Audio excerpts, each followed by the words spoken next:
ఇక విద్యార్థుల కోసం క్లాస్ టీచర్ లెర్నింగ్ సిస్టమ్స్ వారు క్లాస్ ప్యాడ్ పేరుతో ఎడ్యుకేషన్ టాబ్లెట్ ను హైదరాబాద్ మార్కెట్లోకి విడుదల చేశారు. ఇందులో దాదాపు 7,000 అప్లికేషన్లతో లైబ్రరీ అందుబాటులో ఉంటుందని, దీని ద్వారా స్టూడెంట్స్ అన్ని సబ్జెక్టులో డౌట్స్ ఈజీగా క్లారిఫై చేసుకోవచ్చని కంపెనీ సీఈఓ రోహిత్ పాండే అన్నారు. ఈ టాబ్లెట్ ధర 8,000 రూపాయలుగా నిర్ణయించినట్లు ఆయన తెలిపారు.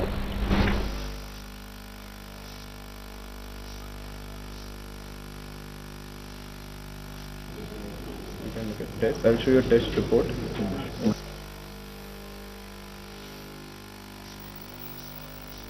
The speciality of the device is that it's an operating system which can sit on top of any Android device and can run in a school. So what that means is that teachers can control the lessons that move into each device.